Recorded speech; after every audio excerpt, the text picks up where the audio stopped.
સ્વામિનારાયણ હરે. તારીખ આજે 12 જુલાઈ 2024. આપણે આ પંચાળાનું 7મું વચનામૃત જોઈ રહ્યા છે. એમાં આપણે કાલે જોયું કે ભાઈ ભગવાનને સચ્ચિદાનંદ એવી ભગવાનની મૂર્તિ છે અને એ ભગવાન જે છે તે જ કાં ઉપર લઈ જવાના? કોણે કહ્યું? મંજી તો કયા કરે. ચાલે હવે સંજયને કહે ને બંધ કરી દે થોડી વાર અવાજ કરવાનો. મંજી તો કયા કરે. કંઈ નહીં, ચાલો. એટલે આપણે જોયું કે ભાઈ જે મૂર્ખ હોય અને બંને રીતે એમ કહે કે ખપતું નથી. ભગવાને કહ્યું એ પ્રમાણે કે જો એ ભગવાનને સાકાર સમજે તો બીજા જીવ જે એમ કહે કે અહીંયા માયિક આકારને ધારણ કરે છે અને એનું જેવું વિકારવાન રૂપ હોય છે એવા જ ભગવાનને માને છે. અને બીજા જે હોય છે તે ભગવાનને અરૂપ એટલે કેવા નિરાકાર, એટલે શાસ્ત્રોમાં જ્યાં ભગવાનનું અરૂપ એવું વર્ણન કરેલું હોય તો એ ભગવાનને નિરાકાર સમજે છે. હવે અરૂપનો કે નિરાકારનો અર્થ અહીંયા શું કે ભગવાન જે છે તે નિર્ગુણ નિરાકાર એટલે માયાના 3 ગુણથી પર છે એવું સમજવાનું છે. અને જ્યાં ભગવાનને સાકાર કયા ત્યાં આપણા જેવા ભગવાનના શરીર નથી હોતા પણ સચ્ચિદાનંદ ભગવાનની દિવ્ય મૂર્તિ હોય છે એમ આ સમજવાનું છે. પછી એ ભગવાનનો જે આકાર જે છે તે નિત્ય પ્રત્યે રહે છે. અક્ષરધામમાં ભગવાન હોય છે ત્યારે પણ એમ કહે કે ભગવાન તો સદા સાકાર જ હોય છે. એનો પછી પુરાવો આપ્યો કે જ્યારે ભગવાને એમ કહે કે શ્રુતિમાં કહ્યું કે ભાઈ સ ઈક્ષત કહેતા ભગવાન જોતા હતા એવું કહ્યું તો ભગવાનને એમ કહે કે શું છે નેત્ર શ્રોત્રાદિ કે સહિત સાકાર એવું દિવ્ય સ્વરૂપ જ હતું. એ કાલે આપણે જોયું કે ભાઈ ભગવાનને સાકાર એવું દિવ્ય સ્વરૂપ હોય તો જ એમ કહે કે જોવાપણું ભગવાનનું થાય. જોવા માટે એમ કહે કે આંખ તો એકલી આંખ ન હોય, એની જોડે એમ કહે કે આખું શરીર હોય જ. અને એ આખું ભગવાનનું શરીર જે છે દિવ્ય વપુ કહ્યું છે. દિવ્ય એટલે કેવું છે? માયિક આકારે રહિત એવું અક્ષરધામને વિશે ભગવાનનું દિવ્ય વપુ છે. અને વળી એમ પણ કહ્યું છે જે પુરુષેણાત્મ ભૂતેન વીર્યમાદત્ત વીર્યવાન, એવી રીતે પુરુષ રૂપે થઈને પુરુષોત્તમ તેણે માયાને વિશે વીર્યને ધારણ કર્યું ત્યારે એ ભગવાન પ્રથમ જ સાકાર હતા. હવે પુરુષ રૂપ એટલે કેવી રીતે સમજવાનું અહીંયા? તો ભાઈ પેલો મૂળ પુરુષ છે એના દ્વારા ભગવાને મૂળ માયામાં વીર્ય ધારણ કરાવ્યું એટલે એના દ્વારા ગર્ભ ધારણ થયો. કહેવાનું તાત્પર્ય એવું છે કે મૂળ પુરુષ જે છે એ મૂળ પુરુષ તો કોઈ જીવ જ છે અને પેલી મૂળ માયા જે છે તે પણ છે. પણ મૂળ પુરુષને વિશે એકલા પુરુષ અને એકલી એમ કહે કે માયા એના દ્વારા સૃષ્ટિ નહીં થતી, મૂળ માયા દ્વારા. સમજો, એમાં ભગવાનનો સંકલ્પ ભળે છે. એટલે એ મૂળ પુરુષને વિશે ભગવાને સામર્થ્ય આપ્યું. કેવી રીતે સામર્થ્ય આપ્યું? તો ભગવાને પોતે પ્રવેશ કર્યો એટલે એને સૃષ્ટિ કરવા માટેનું ભગવાને સામર્થ્ય આપ્યું. હવે અહીંયા અંતર્યામી પણ ભગવાન તો રહેલા જ છે પણ અહીંયા વિશેષ પ્રકારે ભગવાનનો શું સમજવાનો? આવિર્ભાવ સમજવાનો. કોને વિશે? પેલા મૂળ પુરુષને વિશે. કેવી રીતે કે ભાઈ એનામાં એ સૃષ્ટિ કરવાનું સામર્થ્ય ભગવાને આપ્યું. એટલે ભગવાને કેવી રીતે? ભગવાને એની અંદર પ્રવેશ કર્યો એટલે ભગવાન વતી ભગવાન દ્વારા એ મૂળ પુરુષમાં શું છે સૃષ્ટિ કરવાનું સામર્થ્ય આવ્યું. બાકી એકલો મૂળ પુરુષ હોય કે એકલી મૂળ માયા હોય તો એના દ્વારા સૃષ્ટિ થાય નહીં. હવે કોઈ જગ્યા પર એવી રીતે લખ્યું હોય કે ભાઈ એ મૂળ પુરુષ અને મૂળ માયા દ્વારા સૃષ્ટિ થઈ એટલે પછી સાંખ્ય શાસ્ત્રવાળા એવું કહે કે ભાઈ સૃષ્ટિમાં તો એમ કહે કે મૂળ પુરુષ અને મૂળ માયા એના દ્વારા સૃષ્ટિ થાય છે. પણ એ મૂળ પુરુષ અને મૂળ માયા એના દ્વારા સૃષ્ટિ હકીકતમાં નહીં થતી. એના માટે જવાબદાર ભગવાન પોતે છે. કેમ? એ ભગવાનના સંકલ્પે કરીને ભગવાન પોતે મૂળ પુરુષની અંદર બિરાજમાન થયા એટલે એ મૂળ માયામાં ગર્ભધારણ થાય છે અને સૃષ્ટિ આગળ વધે છે. અને એ મૂળ માયાની અંદર મૂળ પુરુષ દ્વારા ભગવાનનો જે કોઈ સંકલ્પ જે છે એને જ ભગવાનનું શું કહ્યું કે ભાઈ અભિન્નો નિમિત્ત ઉપાદાન કારણ એ પ્રમાણે ભગવાન થયા. કારણ કે મૂળ પહેલાં ભગવાને સૃષ્ટિ કરવાનો સંકલ્પ કર્યો એ ભગવાનનું શું નિમિત્ત કારણ છે. અને મૂળ પુરુષ અને મૂળ માયા એ બંનેને ભગવાન ઉપાદાન કારણ બનાવે છે. પેલા કુંભારવાળા ઉદાહરણની જેમ કે ભાઈ કુંભાર જ્યારે માટી દ્વારા એમ કહે કે જે કોઈ બીજા એમ કહે કે વાસણો બનાવે તેમાં કુંભાર પોતે નિમિત્ત કારણ છે, માટી પોતે ઉપાદાન કારણ છે. અને સહકારી કારણમાં શું છે? પેલો ચાકડો જે છે તે છે, દંડ જે છે તે છે. અને એના દ્વારા કુંભાર પોતે પોતાની જે કોઈ અનુભવ શક્તિ કહો કે કલ્પના શક્તિ કહો એના દ્વારા ઘડો કે પછી તાવડી કે પછી તબેથા કે બીજું જે કંઈ વાસણો કે તમે જે કંઈ કહો તે બનાવે છે. પણ વસ્તુતઃ એમાં કુંભાર જે છે એ પોતે નિમિત્ત કારણ છે. સમજો, કુંભાર વગર એ શક્ય નથી. અને ઉપાદાન કારણ માટી છે તે અલગ છે કુંભારથી. અહીંયા એ પ્રમાણે ભગવાન પોતે ઉપાદાન બને છે. એટલે કેમ? ભગવાન પોતાના શરીર દ્વારા. પોતાનું શરીર અહીંયા શું કહ્યું? જીવ અને માયા. એટલે જીવ અને માયાને ભગવાને પોતાનું શરીર જ કહ્યું અહીંયા. કેમ શરીર કહ્યું? કે એ બંને ભગવાનને આધીન છે. આ વિશિષ્ટા દ્વૈત વેદાંત આવું કહે છે, શરીર શરીરી ભાવ. એટલે જીવ અને માયાને પણ વિશિષ્ટા દ્વૈત વેદાંત શું કહે છે? અનાદિ કહે છે. અને ભગવાનને તો અનાદિ કહે જ છે. સમજો, એટલે ભગવાન પોતે પોતાના શરીર દ્વારા જેમ કહે કે શું કરે છે? સૃષ્ટિનું ઉપાદાન કરે છે. હવે અહીંયા બધાના જે મત છે તે અલગ અલગ પડી જાય છે. વિશિષ્ટા દ્વૈત વેદાંત એવું કહે છે કે જીવ અને માયા અનાદિ છે. અમુક મતો એવા છે કે જીવ અને માયા જે છે એને ભગવાન દ્વારા નીચે ભગવાનને નિમિત્ત બનાવે અને ભગવાન દ્વારા જેમ કે એની ઉત્પત્તિ પણ બતાવે છે. સમજો, હવે એમાં ઘણા બધા દોષો રહેલા છે, પણ પછી એ લોકો દોષના નિવારણ માટે પોતે પોતાના મતનું સ્થાપન કરવા માટે કંઈ ને કંઈ લોજિક અંદર લગાડે છે. સમજો, દાખલા તરીકે શુદ્ધાદ્વૈતી જે કંઈ છે તે એમ કહે કે એ જીવ જે છે એ કે માયા કેવું કે ગઈ પણ કેવું તે બધી ઉત્પત્તિ જે કંઈ છે તે ભગવાન દ્વારા કહે છે. પાશુપત મત દ્વારા કે બીજા અમુક એવા છે કે માયા દ્વારા ઉત્પત્તિ કહી છે. એ લોકો કહે કે બીજા કોઈની જરૂર નથી. એ પ્રમાણે બધા પોતપોતાના હિસાબે પોતપોતાના મતનું સ્થાપન કરે છે. એ બધાની પોતપોતાના મતની પોતપોતાની ફિલોસોફી છે.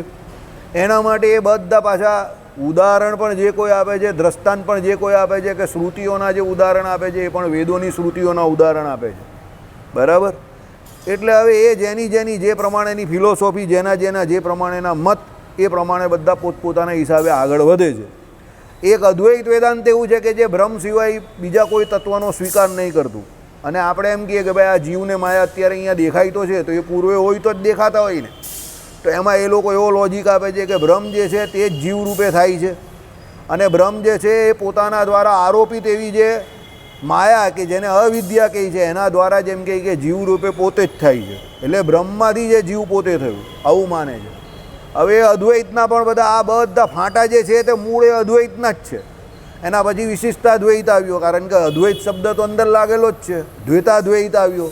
સમજો, બરાબર? પછી ભગવાને કહ્યું એ પ્રમાણે પેલો એક બીજો પણ મત છે ને આપણો કૈવલ્યાદ્વૈત છે તે છે. પછી અચિંત્ય ભેદાભેદ જે કહ્યો તે જ આ ચૈતન્ય મહાપ્રભુવાળો ગૌડ લોકોનો. અને આ વૈષ્ણવ સંપ્રદાય જે છે શુદ્ધાદ્વૈત, વલ્લભ સંપ્રદાય, એ લોકોનો શુદ્ધાદ્વૈત છે. એ લોકો શુદ્ધ રીતે અદ્વૈત કહે છે ભગવાનને. બરાબર? હવે આ બધાના પોતપોતાના કોઈને કોઈ લોજિક છે. એટલે બધા એવું કહે છે શુદ્ધાદ્વૈતીઓ કે ભાઈ એ ભગવાનમાંથી થાય એમાં અમને કંઈ વાંધો નથી. આપણે કહીએ કે ભગવાન અચ્યુત છે, નિર્વિકાર છે, તો એમાંથી વિકાર કેવી રીતે સંભવે? તો એ લોકો એમાં એવો લોજિક આપે છે કે એ જ પરમાત્મા તત્વની વિશિષ્ટતા છે કે એમાંથી ગમે એવું ઉપજે, ગમે તે થાય, પણ એ અચ્યુત અને નિર્વિકાર રહી. અને એવું ઉદાહરણ શાસ્ત્રોમાં છે પણ ખરું. એટલે એ લોકો એ પ્રમાણે આપે છે. આપણે કોઈની જોડે કોઈ માથાકૂટ નહીં કરવી, કારણ કે એ બધાના જે કંઈ લોજિક હોય કે જે કંઈ હોય તે એ લોકોને મુબારક. બરાબર? એટલે આ બધું તો વર્ષોથી ચાલ્યા કરે છે. મતો છે, એકબીજાના મતનું લોકો ખંડન કરે છે અને આગળ ચાલ્યા કરે છે. આપણે કોઈ ખંડન બંડનમાં પડવું નથી. બરાબર? કારણ કે એક ઉદાહરણ પહેલાં એવું છે, આપણે તમે જોવા જાઓ તો સત્યવતી હતા તે, અને એની જોડે પેલા આપણા જે આ અત્યારે કળિયુગમાં જેનો મત સૌથી વધારે જેનું એ સ્વીકારવામાં આવેલું છે તે આપણા વ્યાસજીના પિતા પરાશર. એ બંનેનો લોજિક આપે છે. એવી રીતે લોજિક કેવી રીતે આપે છે કે ભાઈ પરાશર દ્વારા એમ કહી કે પહેલી વાત પરાશરને વિકાર થાય એવું હતું નહીં. બરાબર? પરાશર બહુ મોટા ભગવત ભક્ત હતા, પણ તે છતાં પ્રકૃતિએ કરવું એવું થયું કે ભાઈ એક પેલા વાહનને વિશે બંને બેઠા અને કંઈ પ્રકૃતિની ઈચ્છા, પ્રકૃતિ એવી રીતે પલટાઈ અને પરમાત્માની ઈચ્છા, પ્રકૃતિ તો ઈચ્છા કરી નહીં શકે, એણે કરીને જે કંઈ થયું એને કારણે એમ કહી કે એ જે મત્સ્યગંધા કે સત્યવતી તમે જે કંઈ કહો, મત્સ્યગંધા જ નામ હતું ત્યારે એમનું, એને એમ કહી કે ગર્ભધારણ થયો પરાશર દ્વારા અને વ્યાસજીની ઉત્પત્તિ એ પ્રમાણે થઈ. પણ પછી પરાશરે એમને વરદાન આપ્યું કે જો ભાઈ જે કંઈ થયું તે પ્રભુ ઈચ્છાથી થયું એવું મને લાગે છે, આમાં હું કંઈ જવાબદાર નથી, બાકી આવું મારા દ્વારા થાય એવું કંઈ માનવામાં આવતું નથી. પણ થયું ઉલટું એકદમ. સમજો, વ્યાસજીની ઉત્પત્તિ થઈ પછી પણ પરાશરજીના વરદાનથી મત્સ્યગંધાનું કૌમાર્ય ગયું નહીં. હવે આવું સામર્થ્ય પરાશરમાં હતું. આઈડિયા આવ્યો તમને? એકચ્યુઅલી વિકાર થયો, પણ તો પણ વિકાર થયો તો પણ એ નિર્વિકાર જેવા થઈ ગયા. કોણ? મત્સ્યગંધા. પરાશર જેવાના વરદાનથી, બરાબર. અને બીજું વ્યાસજી જેવા, વ્યાસજીની ઉત્પત્તિ થઈને વ્યાસજી એને માતા તરીકે સ્વીકારતા હતા. એટલે તમે મહાભારત જોઉં તો જ્યારે પણ એ સત્યવતી પરણેલા હતા પેલા શાંતનુને, પછી જ્યારે પણ એમને જરૂર પડી ત્યારે વ્યાસજી એમને મદદ કરવા આવતા હતા, બરાબર. જ્યારે ભીષ્મ પિતાએ લગ્ન કરવાની ના પાડી દીધી સત્યવતીને પ્રજા ઉત્પત્તિ માટે, એમ કહે કે હવે તમે લગ્ન કરો, તો એમણે ના પાડી દીધી. તો પછી એમણે કહ્યું કે તમે જંગલમાં જાઓ, વનમાં જાઓ, અને એમ કહે કે વ્યાસજીને બોલાવી લાવો. એ કહે કે વ્યાસજીને કેમ? એમ કે બોલાવી લાવો, હું કહું છું એટલે આવશે, બોલાવો. ભીષ્મ પિતા ગયા અને વ્યાસજીને લઈ આવ્યા. અને પછી વ્યાસજી એના થકી એમ કહે કે પેલી જે અંબાલિકા, અંબિકા જે કંઈ હતા, પેલી 3 જે હતી એ બધાને કંઈક 2 હતી, એમ તો ત્રીજી તો હતી જ નહીં. એને સંતાન ઉત્પત્તિ થઈ, એમાંથી ધૃતરાષ્ટ્ર થયા એક, બરાબર. પછી એક એમ કહે કે પાંડુ થયા, અને પેલી ત્રીજી વખત દાસીને મોકલી દીધી, એટલે એમાંથી વિદુરજી થયા. એટલે વ્યાસજી એને એની માતા માનતા જ હતા, સમજજો.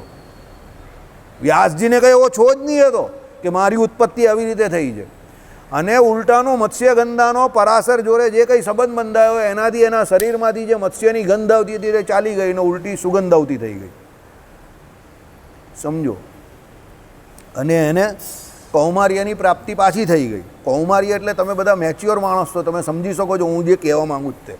કારણ કે અમુક શબ્દ શાસ્ત્રોમાં જે લખેલા હોય એનું નિરાકરણ જે છે કે એનું અર્થઘટન અહીંયાથી બેસીને ન કરાય. બહેનો પણ ઘણી બધી કથા સાંભળતી હોય, બરાબર. એટલે દરેક શબ્દને એની રીતે મર્યાદામાં કહેવાય.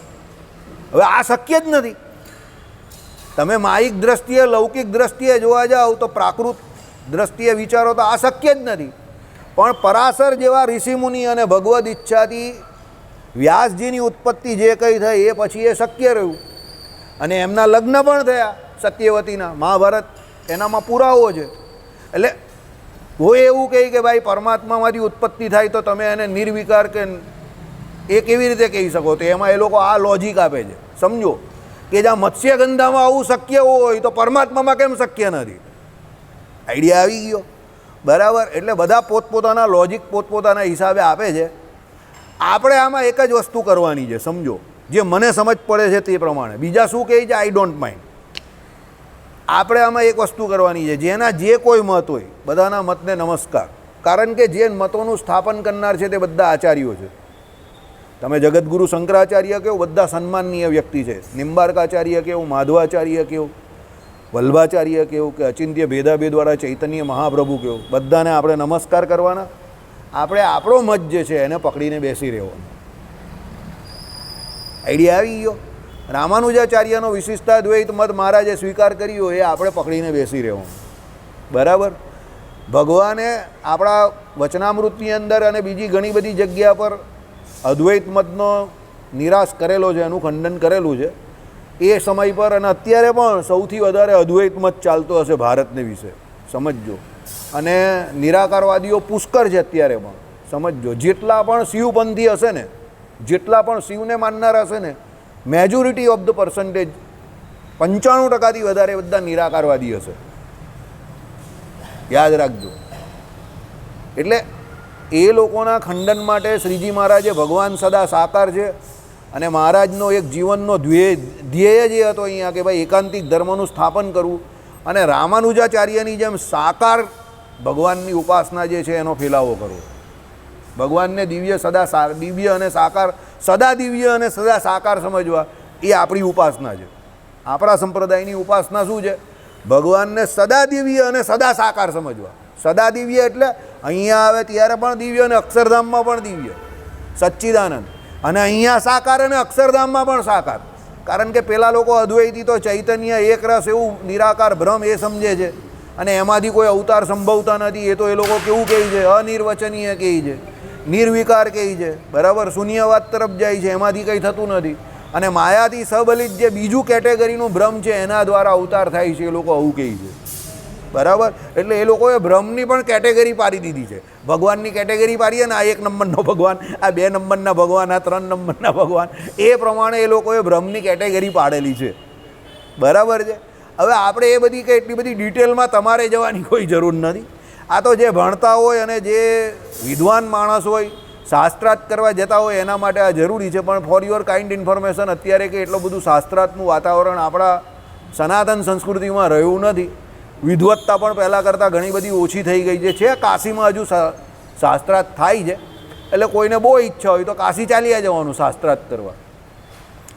બાકી આમ સામાન્ય જન સામાન્ય માટે તો એવું છે, સામાન્ય લોકો અને જન સામાન્ય માટે એવું છે કે ભાઈ શાંતિથી હરિભજન કરવાનું. અને તમારે એનો સારામાં સારો જો ઉપદેશ જોઈતો હોય તો શ્રીજી મહારાજનું મધ્યનું 8મું વચનામૃત વાંચી લેજો. એમાં ભગવાને જે યોગ યજ્ઞ અને જ્ઞાન યજ્ઞની વાત કરેલી છે, આના પછી આપણે એ કદાચ ચલાવશું, અહીંયા સમય મળશે તો એ પણ ચલાવશું. એમાં ભગવાને આ એક જ વાત કરેલી છે કે ભગવાનના ભક્તે કાયમ આનંદમાં રહેવું અને કોઈ પણ રીતે ભગવાન જોડે જોડાઈને રહેવાનું. ભગવાનની મૂર્તિનું અનુસંધાન રાખવું, અંદર કે બહાર ભગવાનની મૂર્તિનું અનુસંધાન રાખીને ભગવાનની ધ્યાન પૂજા આ તે જે કંઈ છે તે કર્યા કરવું. ભગવાનના ભક્તે કાયમ માટે આ યોગ યજ્ઞ કર્યા કરવો, અરે જ્ઞાન યજ્ઞ કર્યા કરવો, આવું મહારાજે કહ્યું છે.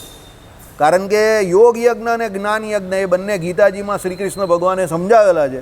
પણ શ્રીજી મહારાજે એવું કહ્યું કે એ યોગ યજ્ઞ કરતાં જ્ઞાન યજ્ઞ બહુ શ્રેષ્ઠ છે અને સરળ બી બહુ છે. તમે ઊભા રહી જાઓ ને નારાયણ મુનિદેવની મૂર્તિ પાસે, કોણ રોકે જ તમને? ઊભા રહી જાઓ ઘનશ્યામ મહારાજ પાસે, કોણ રોકે જ તમને? અહીંયા બેઠા બેઠા થાંભલો પકડીને ધ્યાન કરો, કોણ રોકે જ તમને? માળા ફેરવો. અહીંયા શાસ્ત્રીજી કથા કરતા હોય ત્યારે તમે બેઠા બેઠા માળા ફેરવો, કોણ રોકે જ તમને? આ બાજુથી મૂર્તિનું ધ્યાન કરો, આ બાજુથી કાને કરીને સાંભળ્યા કરો. એટલે એ જ્ઞાન યજ્ઞને શ્રેષ્ઠ કયો છે, બરાબર. શાસ્ત્રાર્થ કરવાની કોઈને ઈચ્છા હોય તો કાશીમાં જાઓ, બધા અદ્વૈતીઓ પડેલા જ છે, બરાબર. બહુ ખતરનાક અદ્વૈતીઓ છે અને એવા ખતરનાક તમને પુરાવા આપશે તો મજા આવી જશે. જેને શાસ્ત્રાર્થ કરવો હોય એને એનું જીવન નીકળી જાય એમાં શાંતિથી. પણ જેને ભજન કરવું છે, સમજો, એણે શાંતિથી ભગવાનની મૂર્તિનું અનુસંધાન રાખવાનું, ધ્યાન કરવાનું, ભજન કરવાનું. અને જેટલા મોટા મોટા સાધુ સંતો ભારત વર્ષના છે એ બધા શું કહે છે એ તમને એમનો ગલિતાર્થ કહી દઉં. પબ્લિક શું કહે છે, લોકો શું કહે છે, ઇન્ડિવિજ્યુઅલ, એની જોડે આપણે નહીં પડવું. ભારત વર્ષના બધા સંતો કહે છે સર્વશાસ્ત્રનો સાર શું છે, સમજો. તો જીવે નિર્વાસનિક થઈને ભગવાનનું ભજન કરવાનું. નિર્વાસનિક થાય તો જે ભગવત ભક્ત ભગવાનને પામશે. તો નિર્વાસનિક થવાનો રસ્તો શું છે? તો ભગવાનનું ધ્યાન ભજન ઉપાસના કરવાનું, ભગવાનની આજ્ઞામાં રહેવાનું. તમે આટલું કરશો એટલે તમે નીકળી જશો. કારણ કે સબરી ભીલને કંઈ વિશિષ્ટા દ્વૈત મત શું હતો તે કંઈ ખબર હતી નહીં. જટાયુ ગીધને પણ વિશિષ્ટા દ્વૈત મત શું હતો ખબર હતી નહીં, સમજો. પણ એ ભગવાનને ઓળખતા હતા, પરમાત્મા તત્વને. મને એટલી સમજ પડે છે, બરાબર. જે કોઈ આપણા જૂના લોકો સંતો કરી ગયા, અવતારો ભગવાનના કરી ગયા, મોટા પુરુષ કરી ગયા, એનાથી વધારે કંઈ કરવાની જરૂર નથી, બરાબર. તમે એમ કહો કે ભાઈ તમને સંસ્કૃત નથી આવડતું, કંઈ ચિંતા કરવાની જરૂર નથી. ગુજરાતીમાં બધા શાસ્ત્રો અવેલેબલ છે, તમે ગુજરાતીમાં વાંચો. તમારે તો રોજ અભ્યાસ કરવો હોય ને 1 કલાક, 1.5 કલાક, 2 કલાક, બરાબર. પછી તમને પણ એવા અભરકા હોય શાસ્ત્રાર્થ કરવાના, તો પછી તમે જાઓ ભણવા, 7 વર્ષ જાઓ ભણવા, બરાબર. કારણ કે અમે લોકો જેમ કોઈ બીકોમ થયો, તમે બીકોમ થયા, અમે લોકો બીએસસી થયા અને એની જોડે ફાર્મસીની ડિગ્રી લીધી એટલે અમે લોકો 1.5 ગ્રેજ્યુએટ થયા. એમ પેલો કોઈ આચાર્ય થાય, બરાબર, એ ડબલ ગ્રેજ્યુએટ થાય તો આચાર્ય થાય આર્ટ્સમાં, અને સિંગલ ગ્રેજ્યુએટ હોય તો શાસ્ત્રી થાય. એટલે બધાને એવું લાગે બહુ ભણેલા, પણ એ સિમ્પલ આર્ટ્સ ગ્રેજ્યુએટ જ છે ભાઈ, સમજો. જેમ અમે લોકો સાયન્સ ગ્રેજ્યુએટ છે, તમે કોમર્સ ગ્રેજ્યુએટ છો, એ કોઈ આર્ટ્સ ગ્રેજ્યુએટ થાય ને આર્ટ્સમાં બધા વિષય આવે પાછા, ઇકોનોમિક્સ આવે, એમાં ઇકોનોમિક્સ પણ આવે આર્ટ્સમાં પણ. આર્ટ્સમાં સૌથી હાઈએસ્ટ કોઈની ડિમાન્ડ હોય તો ઇકોનોમિક્સની છે, અર્થશાસ્ત્રીની. કોમર્સમાં જ ઇકોનોમિક્સ આવે એવું નથી, આર્ટ્સમાં પણ ઇકોનોમિક્સ આવે છે, આર્ટ્સમાં ઇંગ્લિશ પણ આવે છે, આર્ટ્સમાં ગુજરાતી જોડે પણ પેલો થાય છે, આર્ટ્સમાં વ્યાકરણ જોડે પણ થાય, આચાર્ય પછી થાય, શાસ્ત્રી થાય, એ બધા અલગ અલગ વિષય આવે. જેમ અમારામાં કેમેસ્ટ્રી આવે, ફિઝિક્સ આવે, બાયોલોજી આવે, તમારામાં એન્જિનિયરિંગ આવે, તેમ આર્ટ્સમાં MA થાય, BA થાય, પછી MA થાય, એટલે એ કા શાસ્ત્રી કા આચાર્ય કહેવાય. બહુ સિમ્પલ વસ્તુ છે, આમાં કંઈ નવું કંઈ નથી, સમજો. હવે એમાં જે આવે તે બધા અલગ અલગ વિષયો આવે, એમાં હરિવંશના બધું ભણવામાં આવે, સાહિત્ય આવે તે બધું ભારતનું પુરાણો છે, સાહિત્ય છે તે ભણવાનું આવે, આ બધા અલગ અલગ સંપ્રદાયના જે અલગ અલગ મતો છે તે ભણવાના આવે તમને, સમજો. એટલે તમને એ સરળતાથી આવડી જાય. તમારો કોર્સ જ એ તો તમને આવડે તો ખરું જ ને.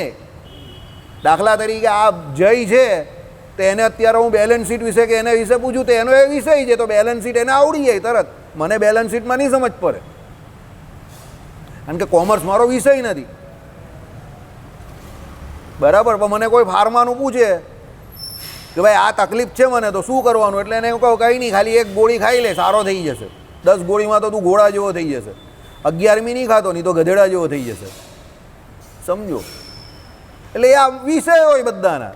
એટલે એમાં કંઈ એવું એક્સ્ટ્રા ઓર્ડિનરી કંઈ નથી કે તમે ન કરી શકો. ગુજરાતીમાં શાસ્ત્રો અવેલેબલ છે. આ કોઈ પોદ્દારમાં જાઓ અને ગોરખપુર ગીતા પ્રેસમાં પહોંચી જાઓ, એમાં પણ બધા શાસ્ત્રો અવેલેબલ છે. તમે વાંચી શકો છો, તમે સમજી શકો છો. અને હિન્દી ભાષામાં છે, એવું નથી કંઈ ગુજરાતીમાં. ત્યાં ગુજરાતીમાં પણ મળે છે ઘણા બધા શાસ્ત્રો. એટલે તમને એવી અભ્યાસ કરવાની બહુ ઈચ્છા હોય તો એ કરો, પણ અભ્યાસ કરીને પણ છેલ્લે કરવાનું તો આ જ છે, નિર્વાસનિક થવાનું છે અને ભજન કરવાનું છે. શાસ્ત્ર અભ્યાસ આપણામાં જડતા ન આવે, સમજજો. અને ભગવાનનું ભજન આપણે સાતત્યતાથી કરી શકીએ એટલે ભગવાને કહ્યું સત્સંગ અને ભજન. આઈડિયા આવે. પણ પછી જો સત્સંગ કરીને કે શાસ્ત્રાર્થ કરવાની આપણે પછી એમ થઈ જાય કે ભાઈ બહુ ઈચ્છા થઈ જાય કે શાસ્ત્ર ભણીને પછી આપણે એવું થઈ જાય કે ના ભાઈ આપણે બહુ પહેલવાન થઈ ગયા છે, તો પછી આપણે એ અભરકા પૂરા કરવા હોય તો આપણે કાશી ચાલ્યા જવાનું કાયમ માટે. ત્યાં બધા પડેલા જ છે, બહુ ખતરનાક. તમે ગંગા કિનારે જ બહુ પડેલા હોય. તમે ગંગાજીના કિનારે જાઓ ને, તમે પૂછો ને તો કે શાસ્ત્રી એ સબ લાઈન મેં બેઠે, બધા લાઈન બન બહુ બધા શાસ્ત્રી બેઠેલા હોય. ને બનારસ યુનિવર્સિટીમાં જાઓ તો હો કેટલા બધા છે શાસ્ત્રીઓ. સમજો. એટલે તમારે એવા અભરકા પૂરા કરવા હોય તો યુ ગો દેર. તમારા અભરકા પૂરા થઈ જાય. તમારે બહુ શાસ્ત્ર અભ્યાસ કરવો હોય તો કંઈ એમાં એવું ખોટું પણ નથી ને સારું પણ નથી ને ખોટું પણ નથી. આમ તો સારું જ છે, પણ પછી ભજન થવું જોઈએ. સમજો. મેઇન વસ્તુ અહીંયા આવીને અટકી જાય છે. ભજનના ભોગે કંઈ નહીં. એટલે કેશુ સ્વામી કહેતા હતા, જો ભાઈ શાંતિથી ગુજરાતીમાં વાંચ અને જેટલી સમજ પડે એટલી સમજ પાડ, નહીં પડે તો મોટાને પૂછી લેવાનું. પણ પછી આપણે કહીએ એ પ્રમાણે કે 6 લીટર કે 7 લીટર કે 5 લીટર ઘરમાં દૂધની જરૂર હોય તો ભેંસ બંધાય નહીં. નહીં તો ભેંસનો ખર્ચો માથે પડે તમને. આઈડિયા આવી ગયો? તમને ઘરમાં 2 લીટર 5 લીટર દૂધની જરૂર તો ઘરમાં ભેં નહીં બંધાય પછી. સમજો. એટલે શાસ્ત્રની જરૂર આપણી આટલી છે કે ભાઈ ભગવાનનું ભજન થવું જોઈએ અને શાસ્ત્રની આજ્ઞા આપણે ખબર હોવી જોઈએ. આપણે શાસ્ત્રની અવજ્ઞા પણ નહીં કરતા અને શાસ્ત્રનું આપણું આંકન પણ ઓછું નહીં કરતા. સમજો. શાસ્ત્રની જગ્યા કોઈ નહીં લઈ શકતું. શાસ્ત્રો દ્વારા જ ભગવાનનો તમને નિશ્ચય થાય છે. વાત બધી બરાબર છે, પણ એ નિશ્ચય થયા પછી પણ કરવાનું શું છે? તો ભજન કરવાનું છે.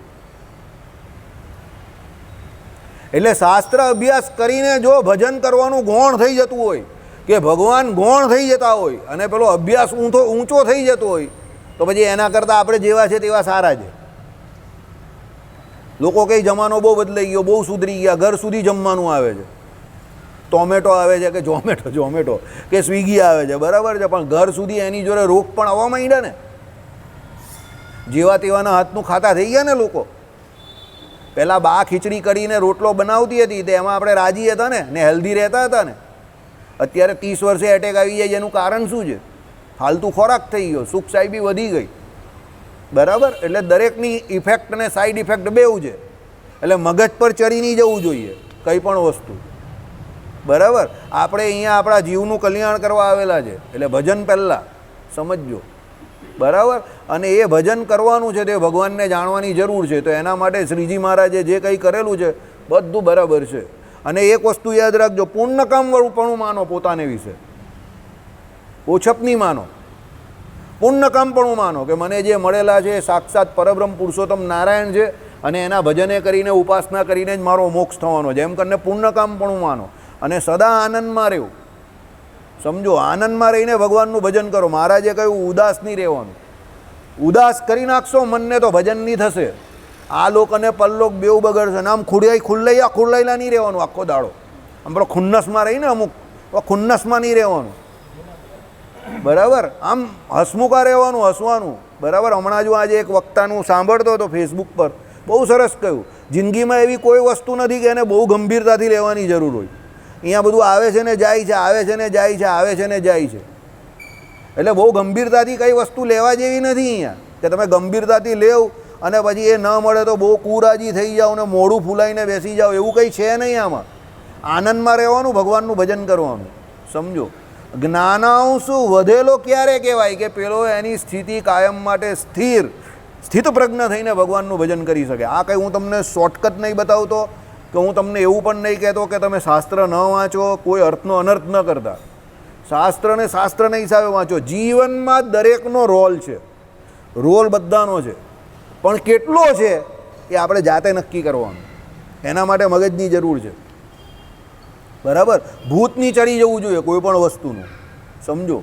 ભૂત ચડી જાય એ ખોટી વાત. બરાબર? પેલા લોકોને યુધિષ્ઠિરને કે પછી પાંડવોને ભૂત ચડી જતા હતા અમુક ફેરી ધર્મના, તો શ્રી કૃષ્ણ ભગવાન એ લોકોને સલાહ નહીં આપતા હતા, ભાઈ તું યુદ્ધ ભૂમિમાં છે, તું બધા ભૂત નહીં ચડાવો અહીંયા બેઠો બેઠો, હું જે કહ્યું એ કર. એટલે બધાનો ભૂત નહીં ચડવા દેવાનો, કોઈ વ્યક્તિનો ભૂત નહીં ચડવા દેવાનો, બધું બધાની રીતે બરાબર રાખવાનું, માપસરનું. ગ્રહસ્થ હોય તેને કામ ધંધો કરવા જવાનું, ના નથી પાડી શાસ્ત્રોમાં. પૂરેપૂરો કામ ધંધો કરવાનો, વફાદારીથી કરવાનો, બાયરી છોકરાનું પાલન પોષણ કરવાનું એની જવાબદારી છે, સમજો. નહીં તો પછી એ ચોરી લૂંટફાટ કરે. એના કરતાં પ્રામાણિકતાથી જે કંઈ ધંધો મળેલો હોય રોજીરોટી એને સલામ કરીને વર્ણાશ્રમના ધર્મ પ્રમાણે કામ ધંધો કરવાનો, ના નથી પાડી શાસ્ત્રોમાં. એણે પણ શાસ્ત્ર અભ્યાસ કરવાનો, ગુજરાતીમાં કરવાનો. મહારાજે શિક્ષાપત્રીમાં શું કહ્યું? સંસ્કૃત હોય કાં પછી માતૃભાષા ગુજરાતી ભાષામાં કરો. કોણ તમને ના પાડે છે? ને તમારી જે આપણી જે હેસિયત હોય એ પ્રમાણે કરવાનું. અને ન ખબર પડતી હોય તો બધા મોટા મોટા બેઠેલા જ છે ને એની પાસે જઈને એને ટંટોળી નાખવાના, પૂછી લેવાનું.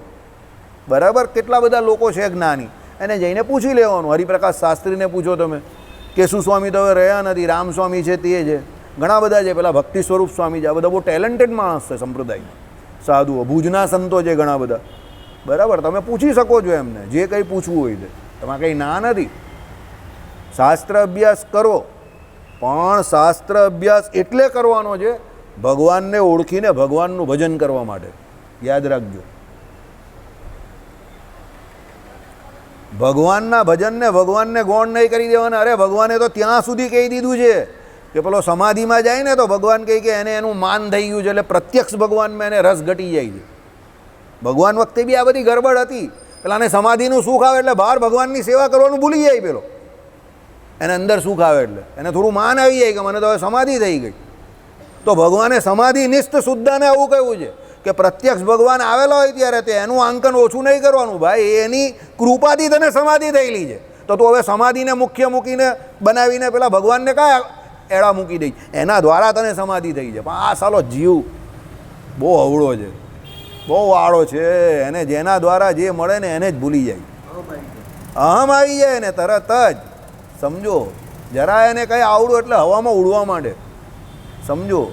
એટલે જમીનના માણસ બનવું બહુ જરૂરી છે, સરળતા બહુ જરૂરી છે. યાદ રાખજો, આ લાઈન સરળ વ્યક્તિઓની છે, માની વ્યક્તિઓની નથી, કપટી વ્યક્તિઓની જરા પણ નથી, લોભી વ્યક્તિની નથી, ચોર વ્યક્તિની નથી, સરળતાની છે. જે બની જશે આમાં ને, જે બની જશે, જે હારી જશે એ જીતી જશે. આ લાઈનનો પહેલો નિયમ છે. આમાં હારનારો બનનારો જીતી ગયો, યાદ રાખજો. આમાં જીતનારો બીજાને હરાવનારો એ હારી ગયો. આ ઉલટી લાઈન છે એકદમ. આ લાઈનને જગતની લાઈન જોડે સરખાવતા નહીં, જરા પણ નહીં.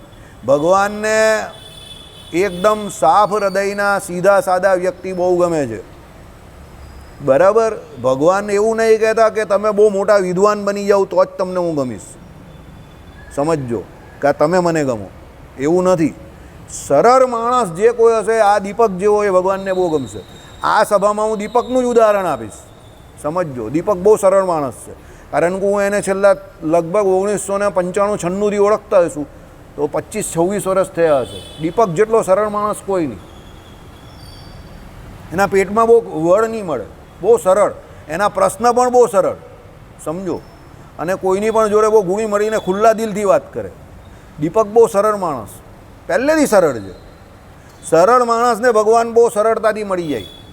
અને તેડા જોડે ભગવાન એટલા જ તેડા છે, ત્રિભંગી મૂર્તિવાળા. યાદ રાખજો, આઈડિયા આવી ગયો. એટલે ભગવાન કેવા છે સમજજો. એક બહુ મોટા માણસે આ વાત કરી કે ભગવાન કેવા છે, તમે જેવા માનો એવા છે. What you believe that is God.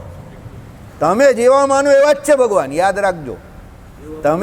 તમે એમ માનો કે ભગવાન સરળ છે તો તમારી સામે સરળ રામ બનીને આવી જશે. તમે એવા માનો કે એકદમ, તો પછી ભગવાન કહી લે હું એવો જ છું, તારા જેવો જ, તું જેવો માને એના જેવો જ છું, સમજજો. એટલે આપણે સરળ બની જઈએ તો ભગવાન આપણે સરળતાથી મળી જશે. આપણે તેડા મેળા કરવા ગયા તો ભગવાન કહે હે બેટા તું મારી જોડે તેડા મેળા લે. ભગવાન કહે દુનિયામાં સૌથી ટેડો માણસ તો હું જ છું, યાદ રાખજો. બરાબર? એટલે ભગવાન ગર્વગંજન છે અને કોઈનો પણ કોઈ પણ ગર્વ એ ભગવાન રહેવા નહીં દેતા. એ પ્રમાણે માનીને આમ સીધા દૂર થઈને. અને એક વસ્તુ યાદ રાખજો, દરેક જીવ પ્રાણી માત્રમાં ભગવાન રહ્યા છે, આ કોઈ દિવસ નહીં ભૂલતા. આનામાં જેટલા આ ભાઈમાં રહેલા જેટલા જ પેલા ભાઈમાં પણ રહેલા જ, એટલા જ આ ભાઈમાં પણ રહેલા જ, એટલા જ મૂર્તિમાં પણ રહેલા જ, આમાં પણ રહેલા જ. આ પ્રાણ પ્રતિષ્ઠા કરી હોય એ મૂર્તિની વાત અલગ છે. બાકી ભગવાન દરેક જીવ પ્રાણી માત્રમાં રહેલા છે. એમ કરીને દરેક જીવ પ્રાણી માત્રને રિસ્પેક્ટ આપો. કોઈનો પણ અવગુણ કે દ્રોહની વાત નહીં કરો, કારણ કે બધા પોતપોતાની બુદ્ધિ અનુસારે ચાલે છે, સમજો. અને દરેકની અંદર એ ભગવાન રહેલા છે. એમ ભાવ રાખીને દયનીય ભાવ રાખો. દયનીય ભાવ એટલે શું? જેમ કોઈ પણ ઝાડ હોય એમાં ફળ જેમ જેમ આવતા જાય એમ એ ઝાડ જેમ ઊંચું થાય અને ફળ આવતા જાય તેમ એની જે શાખા પર ફળ આવે એ શાખા ઝૂકી જાય. એટલે જ્ઞાનનો અર્થ એવો નથી કે તમે છાતી કાઢીને ચાલો. યાદ રાખજો, જો કોઈને જ્ઞાન છે ને એ છાતી કાઢીને ચાલે છે તો એને જ્ઞાન નથી પચ્યું. સમજજો, એણે ઘી તો પીધું છે પણ પછી એને પાછળથી ઝાડા થઈ ગયા છે ને. સમજજો, એટલે જ્ઞાનના પણ ઝાડા ઉલટી થાય, કારણ કે ઘી પચાવવું બહુ અઘરું છે. સમજો, જેને જ્ઞાન છે અને એને પચાવેલું છે તો એ માણસને ઇનડાઇજેશન નહીં હોય, એ બહુ સરળ બની જાય. કારણ કે એને જેટલો પરમાત્મા તત્વની એ નજીક જાય, જેટલો પરમાત્મા તત્વને ઓળખે એટલી એને ખબર પડે કે અહીંયા તેડાઈ કે અહીંયા માન મોટપ ચાલે એવું નથી. એટલે એટલો એ સરળ બનતો જાય, ઝૂકતો જાય, એનામાં એટલી નરમાશ આવે. મહારાજે શું કહ્યું? ગરીબમાં ગરીબ હરિભક્તને પણ એ દુખવે નહીં. શરણાગતનું લક્ષણ છે આ છઠ્ઠું, દયનીય ભાવ, કાર્પણ્ય. દરેક જીવ પ્રાણી માત્રમાં મારા ઈષ્ટદેવ મારા ભગવાન રહેલા છે એમ માનવાનું. અને દરેક જીવ પ્રાણી માત્ર છે એને પૂરેપૂરી રિસ્પેક્ટ આપવાની. પછી પોતપોતાની લાયકાત પાત્રતા પ્રમાણે. સમજો, પાત્રતા પ્રમાણે એટલે શું? અમુક એવા હોય કે તમે એની જોડે બહુ માથાકૂટ ન કરી શકો, એ તો એને દૂરથી જવા દેવાના. હા ભાઈ જવા દે, પણ બહુ કેવું કે કોઈને અપમાન નહીં કરવું, કોઈનું પણ નહીં, જવા દેવાનું. બરાબર? ચાલો, એટલે અહીંયા શું કહ્યું કે ભાઈ એ ભગવાન પ્રથમ જ સાકાર હતા અને એ જે પુરુષોત્તમ નારાયણ તે કોઈ કાર્યને અર્થે પુરુષ રૂપે થાય છે ત્યારે એ પુરુષ છે તે પુરુષોત્તમના પ્રકાશમાં લીન થઈ જાય છે ને પુરુષોત્તમ જ રહે છે. જો બહુ સરસ વાત કીધી છે અહીંયા. ભગવાન જેનામાં આવે એનું ચાલતું બંધ થઈ જાય છે અને ભગવાનનું ચાલતું થઈ જાય. તો તમે કહો કે આપણામાં પણ રહેલા જ છે ને, તો આપણામાં ભગવાન નથી રહ્યા તો ભગવાનનું કેમ નહીં ચાલતું? અરે ભાઈ, આપણામાં અંતર્યામી પણ ભગવાન રહેલા છે, પણ જો આપણી પાસે ભગવાને કોઈ વિશેષ કાર્ય કરાવવું હોય ને તો પછી ભગવાન જો અંદર પ્રવેશ કરે તો ભગવાન એકદમ ચમત્કાર દેખાડે તમારી અંદર, એટલે આપણા જીવનું ચાલતું બંધ થઈ જાય. ઉદાહરણ ખબર જ તમને? જગતગુરુ શંકરાચાર્યવાળું. જગતગુરુ શંકરાચાર્યને શ્રૃંગાર રસ વિશે લખવું હતું. હવે એ સાધુ માણસ કેવી રીતે લખે? તો એક રાજાના દેહને વિશે એમણે પ્રવેશ કર્યો. હવે રાજાનો જીવ હોય તો રાજાને ત્યાં સૌથી ઊંચી શ્રૃંગાર રસના બધા સાધનો હોય. હવે એ રાજા જે દિવસે જેવો રાણીના કક્ષને વિશે પ્રવેશ થયો ને તો રાજાનું તેજ જોઈને રાણીને થયું કે ચોક્કસ અમારો પતિ નથી, એની ચાલ ઢાલને એ જોઈને. એટલે એણે તરત જ પૂછ્યું કે તમે મારા પતિ નથી, બોલો કોણ છો? એટલે શંકરાચાર્યજીએ કહ્યું કે સાચી વાત છે, હું તમારો પતિ નથી. મારે શ્રૃંગાર રસ વિશે લખવું હતું એટલે રાજાનો શ્રૃંગાર રસ ઉત્તમ હોય એટલે મેં તમારા પતિમાં પ્રવેશ કર્યો છે. હવે તમે સમજો, જગતગુરુ શંકરાચાર્ય જેવો જીવ કોઈ રાજાની અંદર પ્રવેશ કરે તો પેલાના જીવનું ન ચાલે, અને જગતગુરુ શંકરાચાર્યનું ચાલતું હોય તો પછી આ તો ભગવાન છે, તો ભગવાનની તો વાત જ કાંઈ છે. અરે ભૂતમાં એવું હોય ને, કોઈ ખતરનાક ભૂત હોય ને એ ભૂત પેલાની અંદર પ્રવેશ કરે તો પેલાના જીવનું કાં ચાલે છે? પેલો ભૂત જ એને કંટ્રોલ કરતો હોય ને, પછી એ ભૂત જે પ્રમાણે ચાલે એ પ્રમાણે ચલાવે. મહારાજે વચનામૃતમાં પ્રથમના 73માં જ કહ્યું ને કે ભૂત દ્વારા સંતતિ પણ થાય છે, પુત્ર ઉત્પત્તિ પુત્રી ઉત્પત્તિ પણ થાય. કારણ કે ભૂતે કામ ભોગવવું હોય, હવે એની પાસે સ્થૂળ શરીર તો હોય નહીં તો કઈ રીતે ભોગવે? તો એ બીજાના સ્થૂળ શરીરને વિશે પ્રવેશ કરે અને એના દ્વારા એના કામની જે છે તેમ કે ભુક્તિ કરાવે. હવે સંતાન જે થયું તે ભૂત દ્વારા જ થયેલું કહેવાય, કારણ કે અંદર જે પાવર છે તે કોનો છે? ભૂતનો છે. સમજો, તો ભૂતમાં એવું સામર્થ્ય હોય તો આ તો ભગવાન છે માય ડિયર.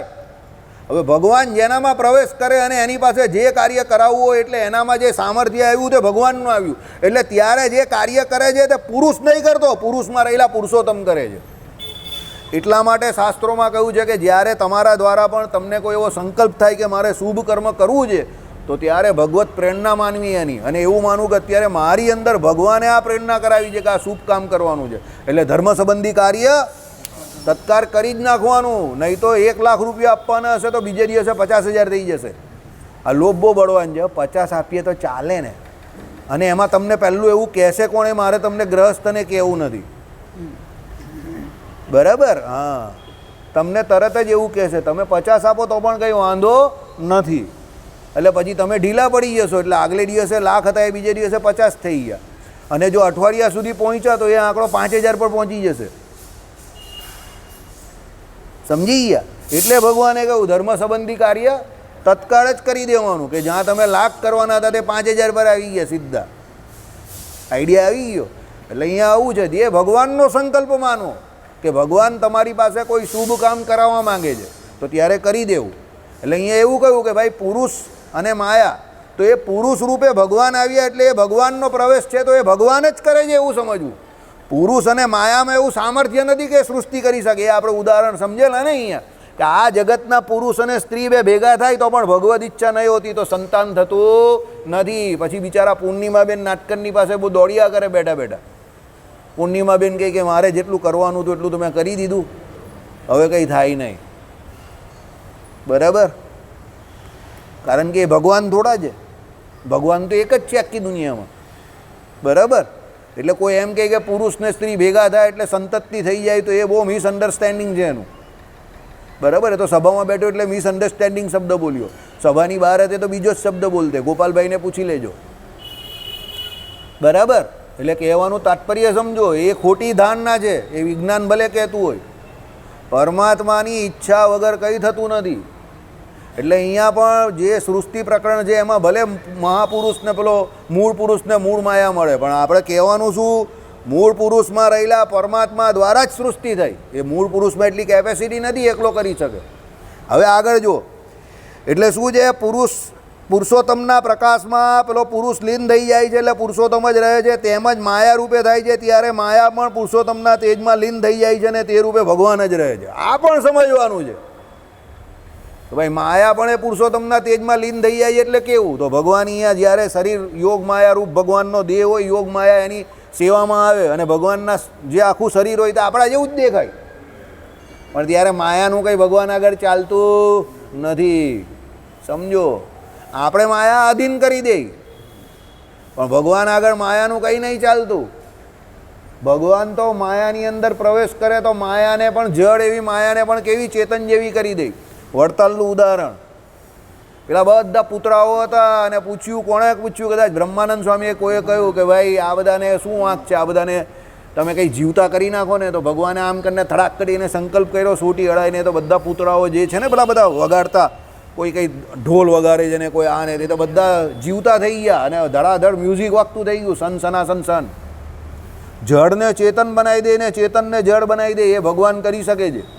એટલે તમે કહું કે ભાઈ માયામાં પ્રવેશ કરે તો એ ભગવાન થઈ જાય, તો એ આવી રીતે થઈ જાય.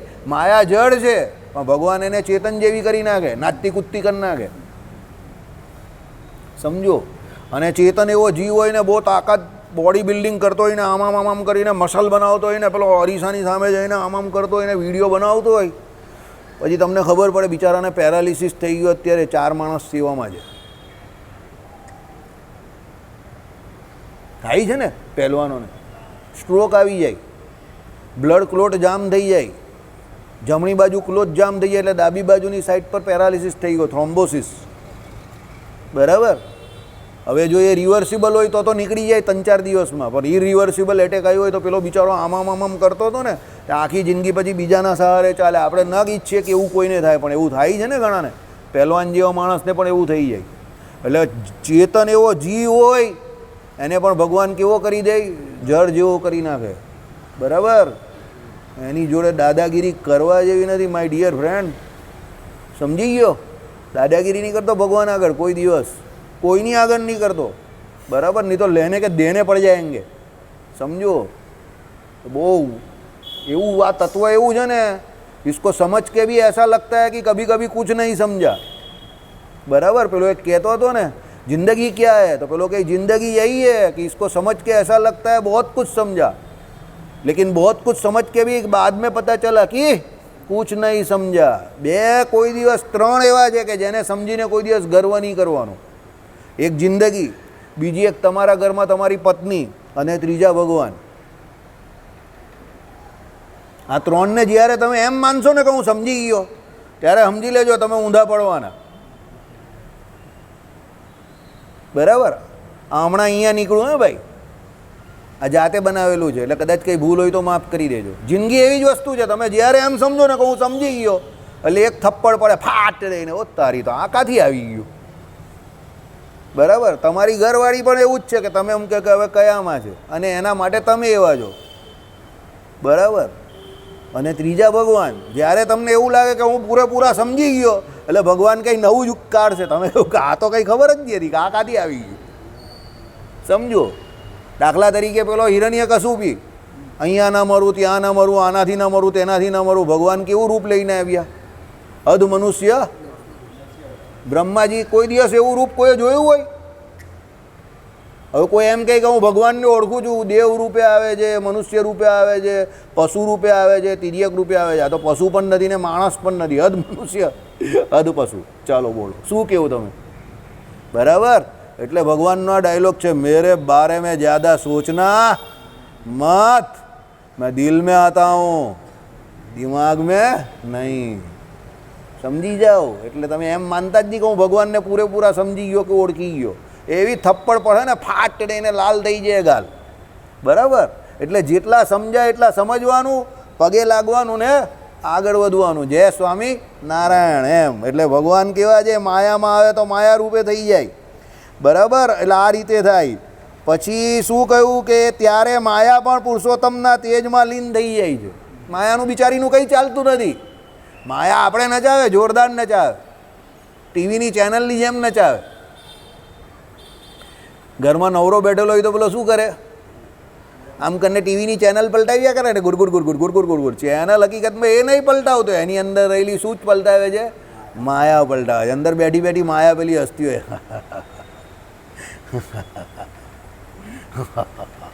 અને પેલો આમ કરીને પલટાવ્યા કરે ચેનલ, 1 થી 100, 100ની ઉપર. આ તે એને કશામાં રસ જ નહીં પડે, આમ પલટાવ્યા જ કરે બેઠો બેઠો.